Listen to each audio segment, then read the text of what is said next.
All right, well, karibuni tena to Full Circle with Joyce, and happy Wednesday to you. This morning, we want to dive into health and wellness. And to begin with, we're bringing you a topic that is oftentimes slightly uncomfortable to talk about, but when it comes to health, awareness is absolutely key.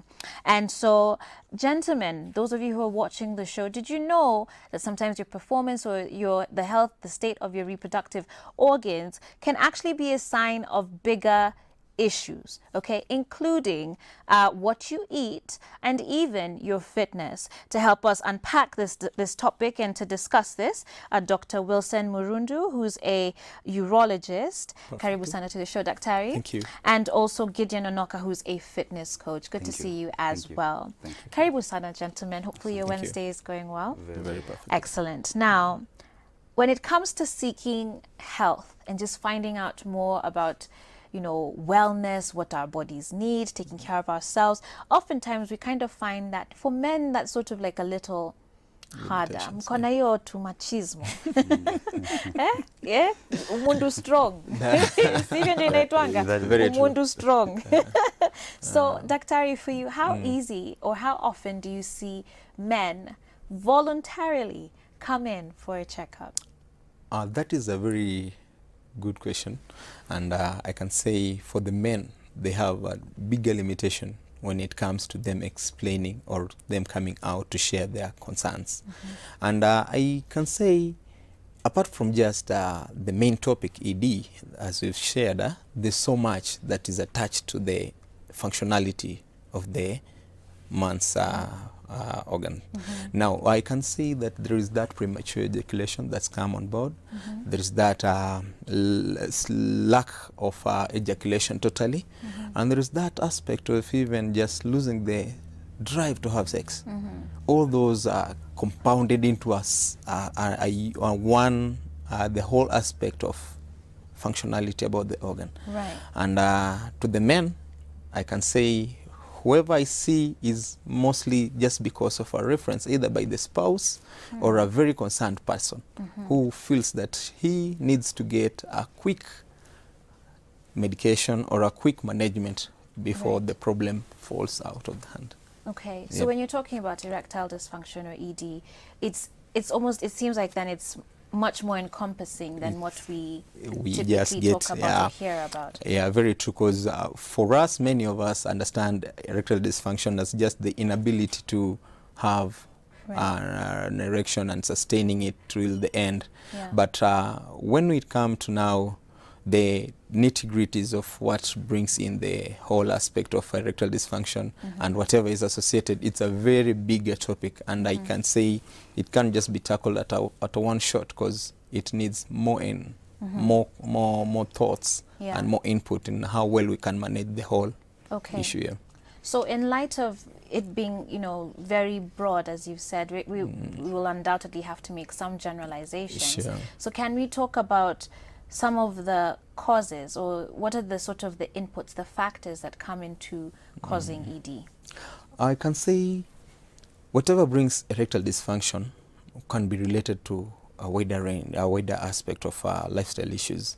We have cases like we have people who, like an age of less than 40 years, some of them, they start on the case of fast life. They eat fast foods, they take drinks, they party out there, and in the long run they start getting some of the diseases that affect them. You find someone at the age of 30, 40 starting to have conditions of high blood pressure, someone at the age of 30, 40 having obesity. We have at the age of 30, 40 getting on drugs for, let's say, high blood pressure and all that. And those are some of the factors that now water down or bring in a weightier issue on the erectile functionality. Now, let's take for a case that someone at the age of 30, or someone at in comparison with someone at the age of 60. That person at the age of 60 is more probable to get more likely to have the functionality defects because of the age. But when you compare to someone and they're less than 30 years, you find that they don't need to be having those conditions. So but because of the lifestyle conditions, they start having those issues, and in the long run they find that they are affected to a certain extent, that it's only their spouses who come out and share that I really need help concerning this. Wow, very interesting. And we'll be coming back to talk about, you know, what sort of solutions there are, how you can treat that, especially when it's one that is caused by a lifestyle choice. Yeah. But Gideon, coming to you, when you hear Dr. say that a lot of erectile dysfunction is actually a result of lifestyle. You're a fitness coach, obviously entire body wellness. Fitness is not just about, you know, working out in the gym, but it's even what you input into your body. So when you hear him talk about that, I mean, what rings through your mind?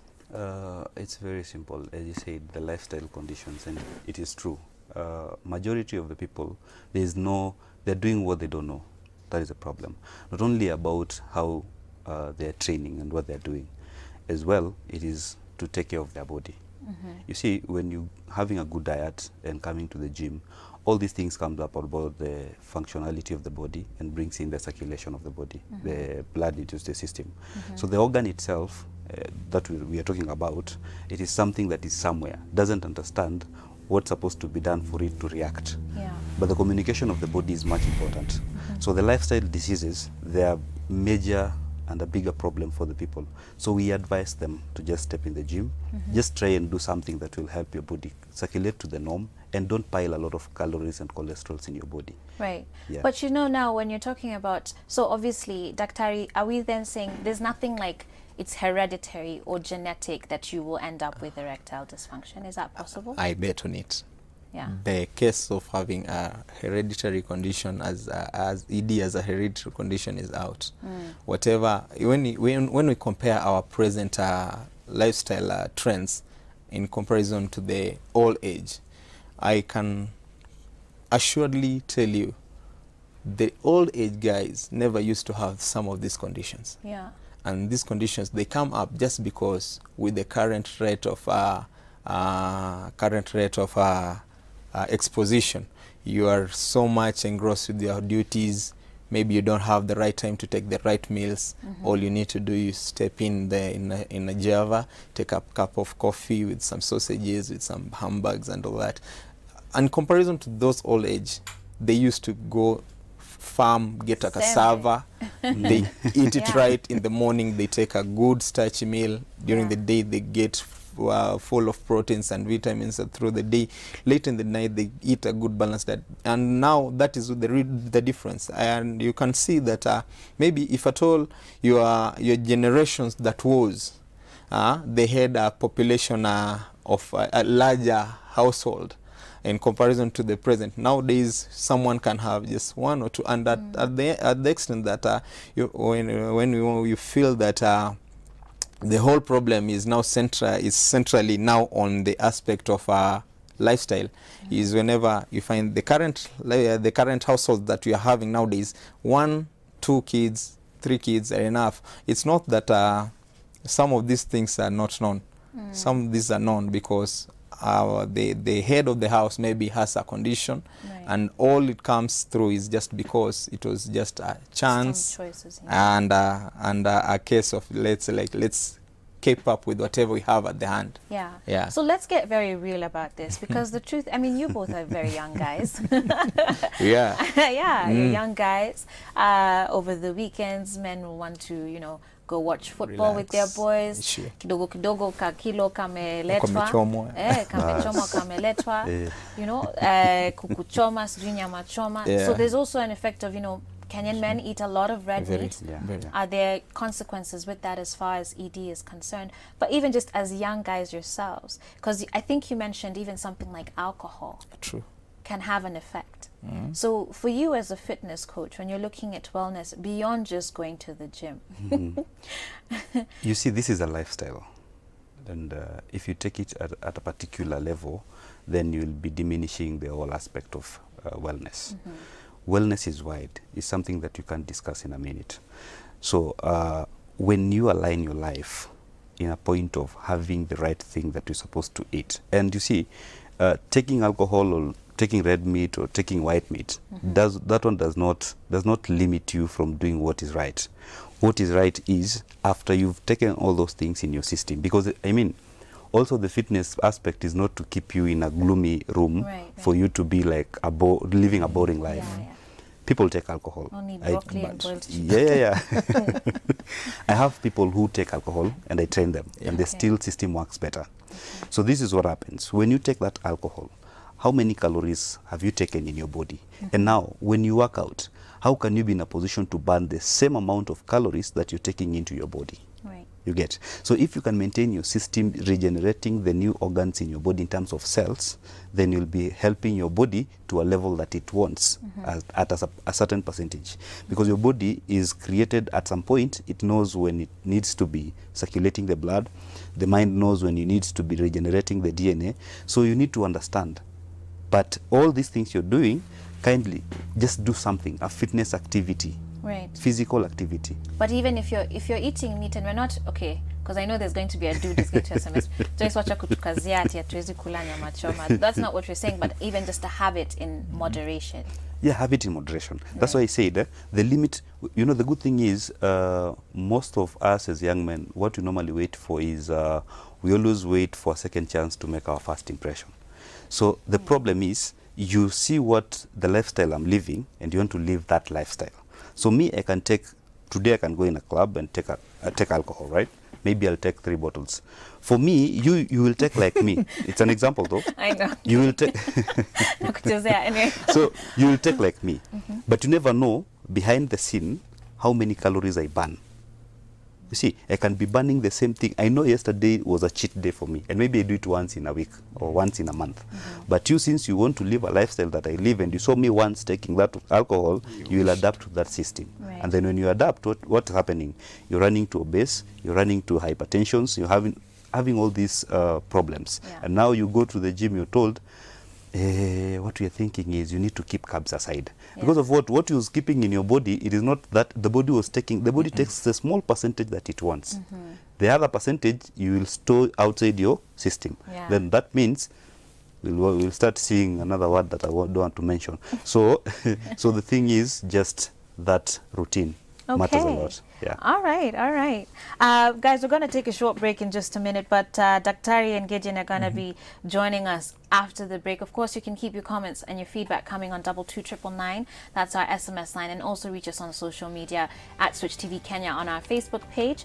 And when we come back, I want to start talking about, supplements.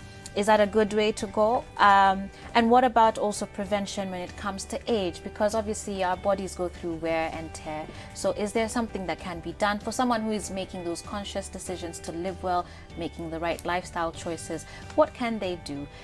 Keep it locked right here. This is Full Circle with Joyce. We'll be back in just a bit.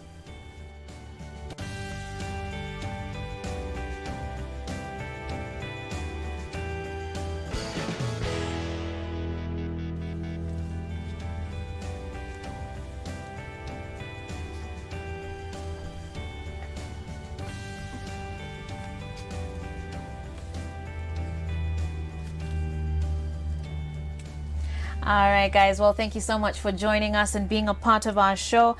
We really do appreciate you, and thank you for those of you who are engaging with us on our social media platforms as well as on our SMS line. That's 22999. I'm going to get to a few questions in just a bit, but we're continuing our discussions here with Dr. Wilson Murundu, who's a urologist, and I have Gideon Onoka as well, who's a fitness coach, and we've been talking about erectile dysfunction. And so, gentlemen, let's continue our discussions this morning. Daktari, you've stated very clearly erectile dysfunction is not a matter about hereditary, it's not genetic, it's a lifestyle choice, or it manifests out of the choices we've made in our lifestyles. And so with that, there's this perception that inya waze, but you've seen, I'm sure you've seen a lot of young guys come through to your office that are suffering erectile dysfunction. Is that true? Very true. What would you say is the youngest patient you've seen? I can tell you the youngest patient I've ever had to manage is someone at the age of 20. 20? Yeah, I was And, waiting for you to say 20. 20. I was like, And that is the sad truth about it, because they are already in the acts. how? And, Is that through what, like alcohol or what? And that is where I'm heading to. These young men, after consulting, having 2-3 sessions, we find that this young man got more open, and he started to tell us the real thing as to why he was having those cases. And he couldn't have diagnosed himself, Sure. but after sharing a period of time and having that openness, and he divulged that he was on amphetamines, some of these powerful drugs that are on the streets. He was trying to bulk up, or? Amphetamines being mostly the Amphetamines. stimulants, yeah. They are the likes of the drugs of abuse. Right. And for a while, he was having a case with them while in school. The parents were not aware about it. And after school and while on holidays, maybe their escapades and all that, that is when he realized. Coming secretly to my aid, and we had a one-talk truth.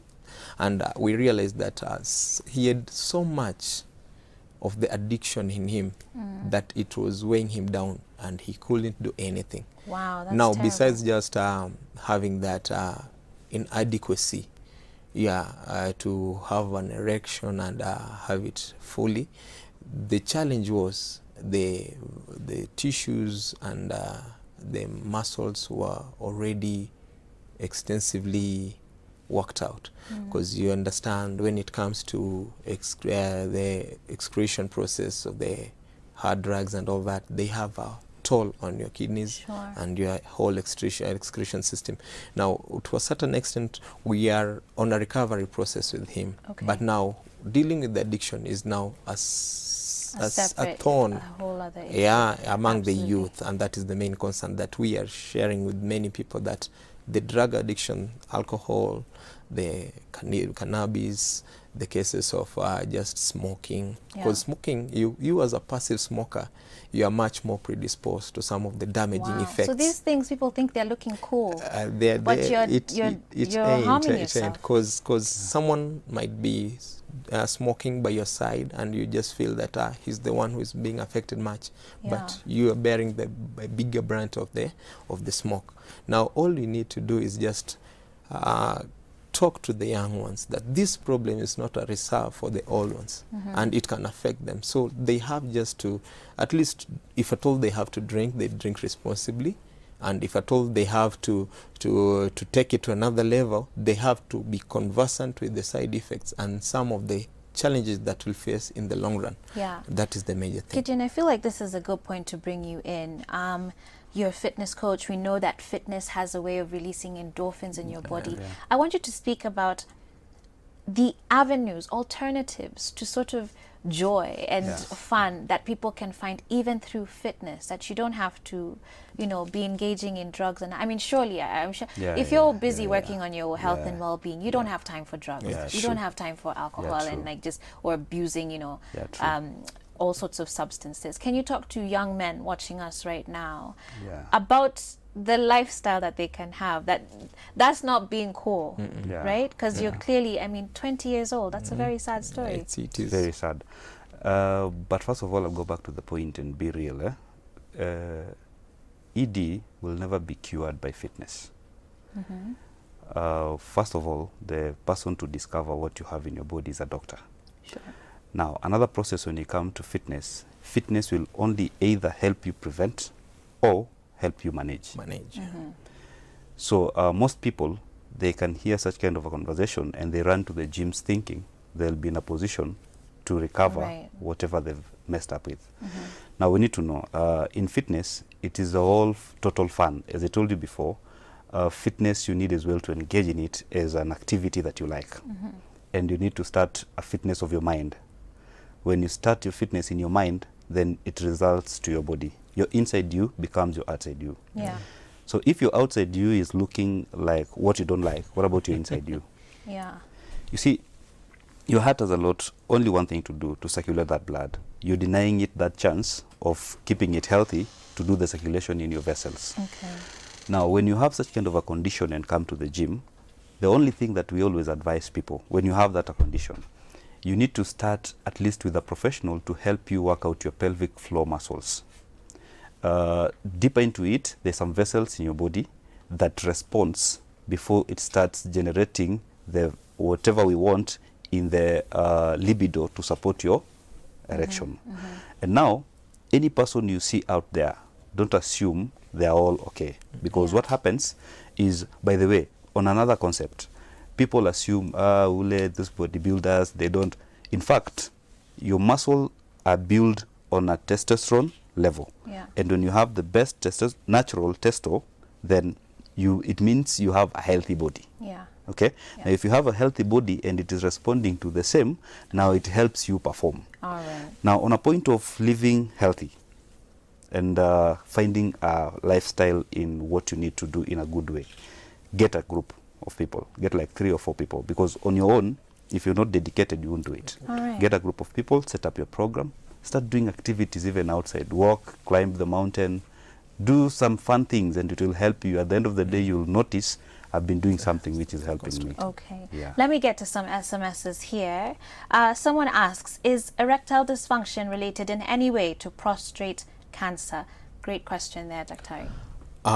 That's a good one. Prostate cancer and erectile dysfunction, I can say, when we diagnose someone having ED, there are some causes that bring about those conditions. And because they are all in the line of functionality when it comes to your manhood, the prostate is just a small organ, a small tissue just by your main organ. And this functionality, it can be affected by some of these, we call them the free radicals. And these free radicals, they can be the ones that bring down the activity of your tissues and your muscles. And if at all the tissue and the muscles are worn out in one way, either by the effect of the radicals that affect the prostate part of your organ, the whole organ will go down, because it also affects its ability to even maintain that firm effect. And to a certain extent, I relate both, because it affects the whole functionality of the main organ. Because there is that the prostate, which is a smaller part of your organ. There is that the epididymal lining and all that. All those, if at all one tissue is affected, the whole sum of the ability to maintain and keep it up is also affected. Some 2 more questions for you that I'd hope you'd answer very quickly as we run out of time for this segment. Sorry. But thank you. No, you're fine. Thank you guys for sending us the comments, and the feedback are a lot too. Can diabetes cause erectile dysfunction? Outrightly. It can. Diabetes is such a major issue amongst those who are having these functionality problems. And you find someone with diabetes is either worn out by the medications they're using, and that is the reason why we say some of the medications that we use, the conventionals, they do have a good effect to manage the conditions we are in, but they in the long run predispose us to some other factors. Let's say like a diabetic person who is on some kind of drugs, and the effect of the drugs are so much. You taking a drug for more than 10 years, taking it for more than 15 years, you can ask yourself, where are the residuals, or where are the metabolites which are being, after the drug is worked down in the system, where do they really go? Even if they are excreted, there is some which remain in your tissues, and once they're sedimented along your organs, that is the end, because it starts weighing down your functionality. All right, another question here very quickly. Do drugs like Viagra actually work to treat erectile dysfunction? I can say there is a process that will bring about the functionality of an organ. We have surgical procedures, and after these surgical procedures, and you are put back on some of the medications, you'll be able to achieve. But to a certain extent, the drugs, they have some other ADRs, the unwanted drug reactions, in such a way that once you start using something like Viagra, something like it's a wide range of medications. Once you use it the first time, The second time you continue using it. The third time you'll have the urge to increase the dosage. Right. And that is the start of having the vascular degeneration in such a way that they won't be in a position to be firm as they were. Yeah. The first time you achieved your goal, the second time you come in, you achieve your goal. You create a dependency. Exactly. Now that dependency now works against your tissue ability to manage its own ability to keep up. All right. Now, in the long run, you find that you are growing from the, let's say, the 50 milligram tablet to the 100 milligram tablet, and you start doing more and more dosages just for you to keep yourself up for that occasion. All right. So just to recap, I mean, based on what Dr. is saying, I know I need to wrap up now, but Gideon, his points were exercise, very important for you. It's not going to treat ED, but it can help you manage it. Absolutely. But even the bigger point that you stressed earlier, which I really do appreciate, both of you have stressed that this is actually a lifestyle disease. Often than not, it is a lifestyle disease. There's 20-year-olds suffering from this out of lifestyle choices. So a challenge to all men out there, you know, to be very mindful of the choices that they're making, what you're inputting into their body. Don't look at Gideon and just think you want to pump in whatever. Tomorrow. Hii ni kazi. Ameinua chuma sijui miaka 15. Right? Yeah. Absolutely. Thank you so much, gentlemen, for being here. Pleasure to have you on the show. Asante Daktari. Thank you. We're going to take a short break, guys, but when we come back, we're going to have a representative from the Kenya Red Cross training school, and he's going to be telling us about how you can manage emergencies at home, how you can prepare for emergencies at home. This and much more right here on the show, Full Circle with Joyce. I'll be back in just a bit.